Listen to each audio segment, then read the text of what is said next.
বিয়ে করতে গিয়ে জামাই যদি শ্বশুরে গলা ধরে কাঁদে, কাঁদন ভালো হবে বাবা? হ্যাঁ, দু চারটে বন্ধু গেছে বিয়ে করতে গেছে, আগেকার দেখেননি যখন বিয়ে হয়ে যায় তখন মেয়েরা খুব কাঁদতো, বাপের গলা ধরে মায়ের গলা ধরে, মানে কাঁদন বন্ধ হয় না। এখনকার মেয়েরা কাঁদে? এই বলেন না, এখনকার মেয়েরা কাঁদে? কাঁদবে কি করে? সব তো মাল সেটিং হয়ে আছে। হ্যাঁ হ্যাঁ, ও বিয়ে করতে এসছে, ফোন করছে, তুমি গেলে না মসজিদে গিয়ে নামাজটা পড়ে এসো। এ মাল জীবনে নামাজ পড়ে নাই। ও যে মসজিদটা কোন দিকে, বলে ওই দেখো মসজিদ, মসজিদ দিকে উত্তর দিকে মুখ করে আল্লাহ আকবার, বলছে ক রাকাত? বলে 1.5 রাকাত। হ্যাঁ, সব তো সেটিং। আগেকার মেয়েরা কাঁদতো, এখনকার মেয়েরা কাঁদে বাবা? হ্যাঁ, এ বাবা জামাই কাঁদছে, তো বন্ধুগুলো জিজ্ঞেস করছে, এই কাঁদছিস কেন? আমাদের মান সম্মান ডুবাবি? বলছে আমার বউ কাঁদছে। বলছে বউ কাঁদছে, তুই কেন কাঁদছিস? বললো না আমার বউ কাঁদে। খ্যাপা, একদিনে এত পিরিত? বউ কাঁদে বলে তুই কাঁদবি? বউ কাঁদছে, বাপ মা ছেড়ে চলে যাচ্ছে বলে, তুই কেন কাঁদছিস? বলে দেখ, বউ কাঁদছে বাপ মা ছেড়ে চলে যাচ্ছে বলে, যে বউ আমি নিয়ে যাচ্ছি 2-4 মাস পরে আমাকেও বাপ মা ছাড়তে হবে, তো এই জন্য বউয়ের সঙ্গে আমি এখন কেঁদে নিচ্ছি। কাঁদা ভালো, কিন্তু সব জায়গায় কাঁদা, সুবহানাল্লাহ বলা ভালো, কিন্তু সব জায়গায় বলা ভালো না। এ বাবা, ইহুদিরা বিশ্বাস করে কয় আল্লাহ। আর একটা ধর্ম আছে খ্রিস্টান ধর্ম। এই খ্রিস্টান ধর্মের মানুষ যারা, এরা বিশ্বাস করে মালিক হলো 3টা। কোরআনে আল্লাহ জানাইলেন, ওয়াকাল আল মাসিহু ইয়া ঈসা ইবনে মারইয়াম, তারা বিশ্বাস করে এক মালিক আল্লাহ, তবে আর একটা মালিক হলো আল্লাহর বিবি মারিয়াম, আর একটা মালিক হলো আল্লাহর ছেলে ঈসা, মালিক হলো 3 জনা। তবে সনাতন ধর্মের মানুষ যারা, এদের বিশ্বাস আর একটু আলাদা। এরা বিশ্বাস করে আকাশের মালিক ব্রহ্মা, জমিনের মালিক বিষ্ণু, সূর্যের মালিক সূর্যদেব, আর লোহা লক্করের মালিক বিশ্বকর্মা, বিদ্যার মালিক সরস্বতী, রুজির মালিক লক্ষ্মী, ছেলে মেয়ে দেবে শিব আর দুর্গা। ভাইরা আমার, ও নওজোয়ান তরুণেরা, কাউকে কষ্ট দেওয়ার জন্য বলছি না, কাউকে আঘাত করার জন্য বলছি না, প্রতিটা ধর্মকে সম্মান রাখি। তবে বেদে বলা আছে, দামালানাম পারামানাম সারামানাম ও নমো জগদাত্রী মহিমা বাসুদা মারমেহে ও নমো ব্রহ্মাণ্ড প্রভাসিত নমো কল্যাণ শান্তি যুগে যুগে নমোহা সর্বদা তো কল্যাণ বসুমতী গৌরী ঋষি মৃত্যু যারা মৃত্যু আগমনী নমোহা না দ্বিতীয়াম না তৃতীয়াম চতুর্থ না পঞ্চুতে। তিনি 2টা হবেন না, 3টা হবেন না, 4টা হবেন না। আন্ধা তোমা প্রভাসন্তি ইয়া সম্মতি উপস্থিত, তাহারাই অন্ধকারে প্রবেশ করে যাহারা এক মহান প্রতিপালককে আকৃতি তৈরি করে, এক মহান প্রতিপালকের মূর্তি তৈরি করে। না দ্বিতীয়াম না তৃতীয়াম চতুর্থ না পঞ্চুতে, তিনি এক অদ্বিতীয় লা শারীকা লা ও নমো ব্রহ্মাণ্ড, তিনি হবেন বিশ্ব ব্রহ্মাণ্ডের মালিক, তিনি হবেন আকাশ জমিনের মালিক, তিনি হবেন হায়াত মৌতের মালিক, আনন্দ নিরানন্দের মালিক তিনি, জান্নাত ও জাহান্নামের মালিক তিনি। তিনি এক অদ্বিতীয় লা শারীকা লা, তিনি কখনো খান না, তিনি কখনো ঘুমান না, যার কোনো বিবি নাই বাচ্চা নাই, জন্ম নেয় নাই, জন্ম কাউকে দেয় নাই। এক আল্লাহ, আল্লাহর মতো আল্লাহ দ্বিতীয় কেউ হতে পারে না। আল্লাহ খায়, বলো না আল্লাহ ঘুমায়, লা তাখুযুহু সিনাতুন ওয়ালা নাওম, আল্লাহ যে ঘুমায় না। একদিন মুসা নবী আলাইহিস সালাতু ওয়াস সালাম তুর পর্বতে গেল, মালিকের সঙ্গে দিদার হলো, কথা হলো। ও দয়ার মালিক আল্লাহ, আমরা যেমন ঘুমাই আল্লাহ আপনি কি ঘুমান না? আল্লাহ বলে, ওরে মুসা, আমি আল্লাহ কেমনে ঘুমাই, আমি আল্লাহ কেমনে ঘুমাই? আমি আল্লাহ যদি ঘুমাইয়ে যাই, চন্দ্র তারকা দিয়ে রাতের বেলায় আসমানকে কে সুসজ্জিত করবে বলো? আমি আল্লাহ যদি ঘুমাইয়ে যাই, সকালে সূর্য পূর্ব দিকে নিয়মিত কে উদয় করবে বলো? এ বান্দা, আমি আল্লাহ কেমনে ঘুমাই? বান্দা, তুমি যখন ঘুমিয়ে যাও, তোমার ঘুম ভাঙাই আমি আল্লাহ। আমি তোমার ঘুম ভাঙাই, তাই দেখতে পাও সকাল। আর আমি আল্লাহ ঘুম না ভাঙাইলে দেখতে পাবে পরকাল। কি বলেন? মানুষ যখন ঘুমাইয়ে যায়, তার দেহে কি আত্মা থাকে বাবা? দেখেননি আপনি স্বপ্ন দেখছেন সাপে তাড়া করছে, আপনি স্বপ্ন দেখছেন বাঘে তাড়া করছে, ঘুম ভেঙেছে, হঠাৎ আপনি হাঁপাচ্ছেন, দেহ ঘেমে গেছে, কিন্তু আপনি তো ঘুমিয়েছিলেন, হাঁপাচ্ছেন কেন, ঘামলেন কেন? আপনার দেহ ঘুমিয়েছিল, কিন্তু আত্মা যে দৌড়াচ্ছিল। জি, মানুষ যখন ঘুমায়, ঘুম হলো মৃত্যুর ছোট ভাই। এবার মুসলমান ভাইরাই আমার, তবে কিছু কিছু মানুষ এমন আছে, এক আল্লাহকে বাদ দিয়ে মাজারে যায়, সিজদা করে। মাজারে যাবেন, জিয়ারত করবেন, আহলে সুন্নাতুল জামাতের আকীদা, না না, সিজদা করা চলবে না, মহিলাদের মাজারে প্রবেশ করা যাবে না। এই তো কদিন আগে পাথর চাপড়িতে জিয়ারত করছি, তো এক মহিলা দেখছি এইরকম করে 2-4টে মহিলা বেরিয়ে এসছে। আমি জিজ্ঞাসা করলাম, খালা কি ব্যাপার? বলে, মাজারে গিয়ে ঠুকে এলাম। কারণ খালা, তুমি জানো না যে মাজারে মহিলাদের ঢুকতে নাই? বলে, মৌলবীদের নতুন নতুন ফতোয়া, নতুন নতুন মৌলবী, নতুন নতুন ফতোয়া। আমরা 40 বছর ধরে মাজারে ঢুকে মাজারে মাথা ঠুকছি, কোনো মৌলবী মারণ করে না, কোনো খাদেম নিষেধ করে না, আপনারা নিষেধ করছেন মাজারে ঢোকা যাবে না। কি বলেন? কই আলেমরা কোথায় গেল? হে মুসলমান ভাইরা আমার, ও নওজোয়ান তরুণেরা, যুবকেরা, মাজারে যান, জিয়ারত করেন। ইয়াখলুকু মা ইয়াশা ইয়াহাবু লিমান ইয়াশা ইনাসা ইয়াহাবু লিমান ইয়াশা উযকুর। না না, এক আল্লাহর কাছে চাওয়া লাগবে, ওসিলা নিয়ে চাও। সন্তান দেওয়ার মালিক এক আল্লাহ, রুজির মালিক হলো এক আল্লাহ, হায়াতের মালিক হলো এক আল্লাহ। আর মুসলমান, আহলে সুন্নাতুল জামাতের বদনাম যেন করাইও না, মাজারে গিয়ে সিজদা যেন করবে না। সিজদা করা যাবে বাবা? হ্যাঁ, মাজারে গিয়ে মাথা টুকে বলছো, পীর সাহেব আমাকে একটা ছেলে দিতেই হবে। না না, আমাকেই একজন বলেছিল, ডানকুনিতে ওয়াজ করে বসে আছি, খানা খাবো, এক মহিলা ছুটে এসে বলছে, হুজুর আপনার ওয়াজ শুনলাম, সাংঘাতিক ওয়াজ। আমি, কি হয়েছে বল? বলে, 7 বছর ছেলে হয় নাই, আপনাকে একটা ছেলে দিতেই হবে। আমি, ছেলে কি ব্যাগে ভরা আছে? ছেলে ভরে দেবো।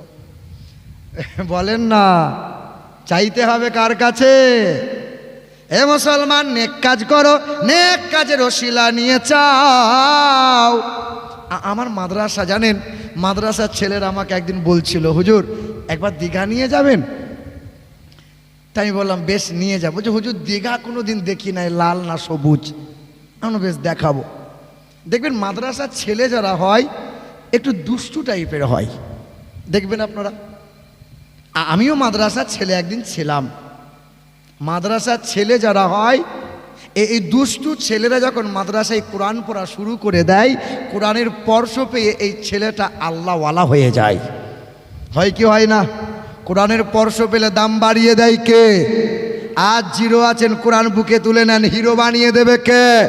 ওমর ফারুক রাদিয়াল্লাহু তাআলা আনহু, যখন তিনি জিরো ছিলেন, কোরআন থেকে দূরে ছিলেন, কোরআন যেই দিন বুকে তুলে নিলেন, জামানার অর্ধজাহানের হিরো বানিয়ে দিয়েছে কে?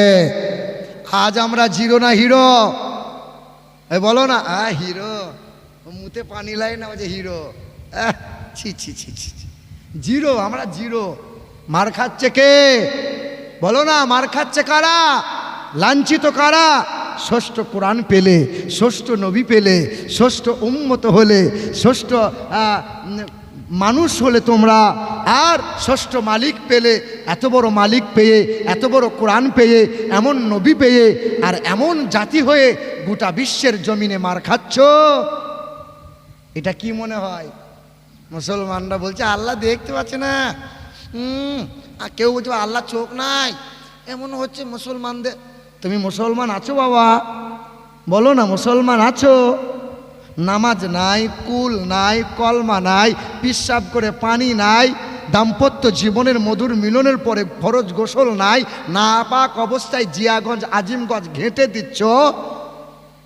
বলছে মুসলমানকে আল্লাহ দেখ, আল্লাহ বলছে গজব দিলাম রে, এটা গজব। ওয়াকাযালিকা নুওয়াল্লি বাযায যালিমিনা বিমা কানু ইয়াকসিবুন। আমি আল্লাহর গজব নামিয়ে দেব যখন খোদার নাফরমানি করবি তোরা, আমার নবী তরিকাকে বাদ দিবি যারা, জালিমের হাতে ক্ষমতা দেব, মুসলমানের পায়ের নিচে থেকে মাটি আমি আল্লাহ সরিয়ে দেব।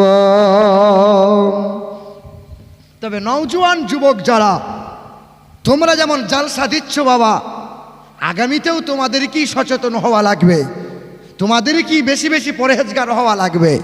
কারণ নওজোয়ান যুবক যারা নবীকে সবচেয়ে বেশি মহব্বত করেছিল তারা, নওজোয়ান যুবক যারা কোরআনকে সবচেয়ে বেশি আঁকড়ে ধরেছিল তারা, নওজোয়ান যুবক যারা ইসলামের ঝান্ডা উঁচু করে ধরেছিল তারা, নওজোয়ান যুবক যারা নবীর জন্য জীবন দিতে তারা পিছু পা হয় নাই, আর নওজোয়ান যুবক যারা ইসলামের ইতিহাসে আজও স্বর্ণ অক্ষরে তাদেরই নাম পাওয়া যায়। আমাদের ছিল এক সোনালী অতীত, নাড়িয়ে দিতাম সব জালিমের ভিত। আমাদের ছিল এক সোনালী অতীত, নাড়িয়ে দিতাম সব জালিমের ভিত। আইন ছিল শুধু ইনসাফেরই, জুলুম রুখে দিতে হতো না দেরি। আমাদের সে অতীত হারিয়ে গেছে, মাজলুম আজ তাই কেঁদে মরে। হারিয়েছি যা তা কি পাবো ফিরে, তুমি না জাগিলে তাকে ফিরাবে কে? ইয়া শাবাব ইস্তাইকিন, হে যুবক জেগে ওঠো। নওজোয়ান যুবকরা মনে মনে ভাবছে জালসা দিয়ে দিলাম, আমাদের এবার শেষ, যখন মরে যাব এই জলসা দিয়েই ফুরুত করে জান্নাত চলে যাব। এবার এই আপনারই গ্রামের বাদাল গ্রামের 3টে ছেলে কলকাতা গেছে কোনো এক রাজনীতি সভাতে। দেখবেন অনেক সময় মিছিলে যায়, সভাতে যায়, বিনা টিকিটে যায়, আর সভা বাদ দিয়ে চিড়িয়াখানা ভিক্টোরিয়া ঘুরে বেড়ায়, আছে না নাই? আর বাদাল গ্রামের লোক একটু বুদ্ধিমান চালাক বেশি, দেখবেন চায়ের দোকানে বসে বসে খুব মোড়ালি করে, খুব মাতব্বুরি করে। ও একবার ভুল করে কলকাতায় গিয়েছে মিটিংয়ে, দিয়ে শুধু বড় বড় বাড়ি 20 তলা 40 তলা বাড়ি গুনছে। এই যে শোনেন, যে চায়ের দোকানে বসে এসে বলছে কলকাতার লোককে বোকা বানিয়ে দিলাম। বলছে কীরকম? বলে কলকাতায় আমি 20 তলা বাড়ি গুনছিলাম, 20 তলা। এক ভদ্রলোকে এই কতলা গুনলে? বলে কেন? বলে জানো না তলা পিছু 20 টাকা করে লাগে, যতলা গুনবে তত টাকা লাগবে। 20 তলা যদি গুনে আর তলা পিছু যদি 20 টাকা করে হয় তো হয় কত বাপ? কত হয়? 400 টাকা। তা বলছে আমি কলকাতার লোককে বোকা বানিয়ে দিলাম, আমি গুনেছিলাম 20 তলা, কিন্তু আমি বললাম 10 তলা গুনেছি, 200 টাকা দিয়ে আমি চলে এলাম। কলকাতার লোককে বোকা বানিয়ে দিলাম। আচ্ছা বোকা কলকাতার লোক না বাধালের ওই লোক? বলো বলো। চায়ের দোকানে বসে বসে মোড়ালি করছে, খুব মোড়ালি। 3 বন্ধু মিলে কলকাতায় গেছে। কথা খুব ভালো করে শুনবেন, যারা শুধু ভেবে নিয়েছেন জলসা দিলেই জান্নাত, শোনেন। সারাদিন ঘুরে ঘুরে বেড়াচ্ছে চিড়িয়াখানা ভিক্টোরিয়া আর এখান ওখান করে ঘুরে ঘুরে সন্ধ্যা হয়ে গেছে, তুফান ঝড়, তো খুঁজে আর পাই না। তো দেখছে এক 20 তলা বাড়ি আছে, আর সামনে এক ভদ্রলোক লাঠি নিয়ে বসে আছে। বলে চাচা তোমার ঘরে কি একটু রাতের বেলায় ঠাঁই পাওয়া যাবে? সকালবেলায় আমরা উঠে চলে যাব, আমরা মুর্শিদাবাদের ছেলে, বাধাল গ্রামে বাড়ি। বলছে বাবা আমার তো আজিমগঞ্জে বাড়ি। চাচা এই বাড়ি তোমার? বলে না বাবা, আমি 5,000 টাকায় চাকরি করি। চাচা একটা উপায় বার করে দাও চাচা, তুমি আমার এলাকার লোক। বলছে বাপ তুই বাঁধালের ছেলে, ভালো ছেলে রে। তা শোন বাপ, ওই চিলেকুটায় মানে 21 তলাতে যে একটা চিলেকুটা ছোট ঘর হয়, ওই চিলেকুটার ঘরটা বাপ খালি আছে, যদি পারিস তো যা। তা বলছে চাচা অসুবিধা নাই। 2 বন্ধু আর একটা ছোট বন্ধু, ছোট সাইজ। তো 2 বন্ধু বলছে এক কাজ কর, তুই একবার গল্প বল, আমি একবার গল্প বলি। গল্প বলতে বলতে 20 তলা হেঁটে যাব, অত কষ্ট মনে হবে না। সারাদিন ক্লান্ত হেঁটে হেঁটে যাচ্ছে, এ একবার গল্প বলছে, এ একবার বলছে। ছোট বন্ধুটা বারবার বলছে আমি একটু বলি, এই চুপ কর, ছোট ছোট মতো থাক, হ্যাঁ চুপ কর। একে বারবার শুধু দাবিয়ে দেয়। 20 তলা যখন ক্লান্ত হয়ে গিয়ে দেখছে চিলেকোটাতে তালা মারা, তো ছোট বন্ধুটা বলছে আমি বারবার শুধু বলেছিলাম একবার বলি, একবার বলি। চাচা একটা চাবি দিয়েছিল, চাবিটা টেবিলে রাখা ছিল। চাচা বলেছিল বাবা টেবিলে চাবিটা আছে, মনে করে নিয়ে যাস। শুধু এই কথাটাই আমি বলতাম, চাবিটা নেবো না নেবো না, নেবো না নেবো না। তোমরা 2 বন্ধু পালোয়ান তো, তাই আমাকে বারবার দাবিয়ে দিয়েছো। চিলেকোটায় লাভ ঠেলা বোঝো, তালা মারা চাবি নাই। জলসা দিয়েছো বাবা, হাসরের ময়দানে পার হবে, জান্নাতের দরজায় গিয়ে দেখো তালা মারা চাবি। এই বলো চাবি কি? জান্নাতের চাবি কি? ও নামাজ নাই, কুল নাই, কলমা নাই, মুতে পানি নাই, দিয়ে বলছো চল জান্নাতে যাব। চাবি? রাগ করছেন নাকি?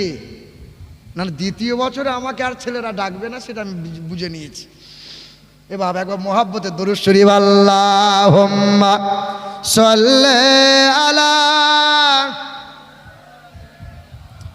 মাওলানা মুহাম্মাদ ওয়া আলা মাওলানা মুহাম্মাদ। ইমাম সাহেবরা দেখবেন সব সত্য বলতে পারে না, আর আমি পাম দেওয়ার লোক লয় বাপ যে আপনাকে পাম দিয়ে বেলুন ফোলাবো। ইমাম সাহেবকে বলিয়েন তো, ইমাম সাহেব জুম্মার দিনে একবার দেবেন তো।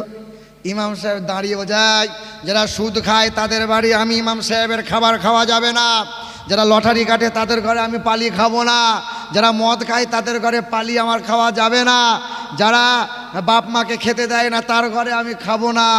আচ্ছা বলেন বাপ, মৌলবি খাবার জুটবে? কেসিয়ার পরের দিন এসে বলে আসসালামু আলাইকুম হুজুর, বাড়ি যান, টিকিট আর নাই। কি বলছেন বলেন? আমার তো ইমামতি করার কোনো চান্স নয়, এসেছি, পরের বছরে আসবো না।